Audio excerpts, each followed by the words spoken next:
Selamat malam, perkenalkan nama saya Rex Ibrahim.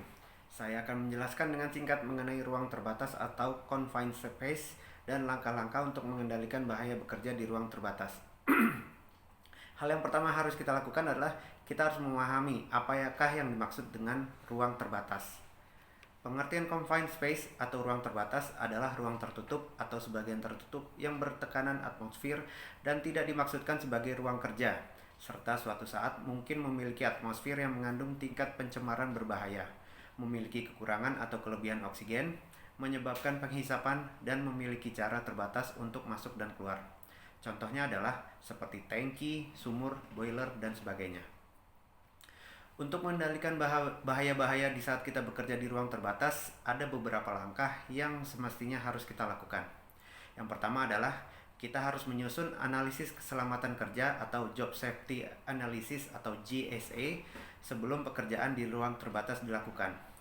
Dengan adanya analisis keselamatan kerja, bahaya dapat diidentifikasi dan dikendalikan sehingga kemungkinan terjadinya kecelakaan dapat dihindari. Yang kedua, lakukan pemantauan udara secara interval.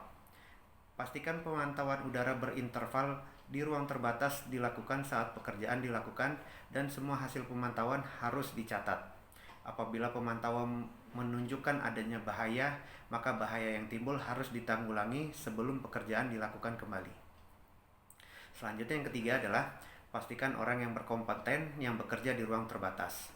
Selain memenuhi syarat kesehatan fisik, mereka yang bekerja di ruang terbatas juga harus sudah mendapatkan beberapa pelatihan untuk menunjang kompetensinya. Selanjutnya adalah isolasi bahan pencemar dan sumber energi lain. Kita harus menerapkan kontrol teknis isolasi yang sesuai dengan pekerjaan ruang terbatas yang dilakukan untuk mencegah terjadinya kecelakaan.